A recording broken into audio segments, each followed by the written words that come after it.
برمیگردیم با شنونده بعدی صحبت میکنیم. سلام، بگید که از کجا تماس میگیرید. تماسم از دل فتنه است، از زمان که منو طی کرد، خط انداخت رو این پیکر، یه خلافم پر پیگرد، فشار تا حدی میده سیقل، آیا باقیش نمیاره نکبت، حتی انگوش به دهن حیرت که کی اومد کی موند کی بود کی رفت، هر دفعه بیرون میزنم و جلدم یه هیکل با تهدید ایستاده بینم، یه جوری با تحقیر نگاه میکنه که تنگ میشه واسم کل کشور، توی حالتی مثل هیپنوتیزم میرم و عرق میباره به کل چهرم، یک لحظه ببخشید چیه پای تلفنم باش توی تنگت فعلا، من فاصله ها رو میبلم، تنهایی از تنهایی میترسم، دائما رادیوم روشنه چون از صدای توی سرم میلرزم، میخوام در برم از قصه سرزنش به صدای خانوم قصه گو میچسبم، سر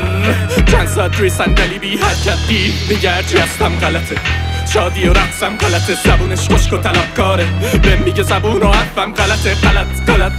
غلطه، بدنم تب توی سر جهنم، گوشم افتاده گوشه رینگ، دره قلبم درکه، جلو هر قدمم دور هر حس کشیده خط قرمز، یه روز شکل پدر، یه روز پدر بزرگ،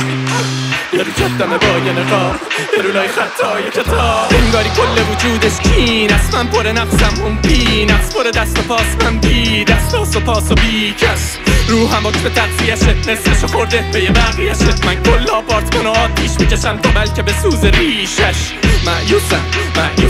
مگه غلام حلقه به گوشم، پیچی منو اینطوری مجبور کرد تا از هر چیزی که دوست دارم دورشم، دیدی گاهی کابوس میبینی که باید در بری، هر طوری هست میخوای داد بزنی و در نمیاد کلمت، توی بیداریم اینطور فلجان، وای الان ساحر بشه ماه، وقتی که حاضر میشه راه آسمون کامل میشه، آیا این جادو باطل میشه، همسایی پای میاد دلخورم، پای میره صدای دلخورم، باید ماهیمو از تون در میارم، زیر تختم قایمش کنم،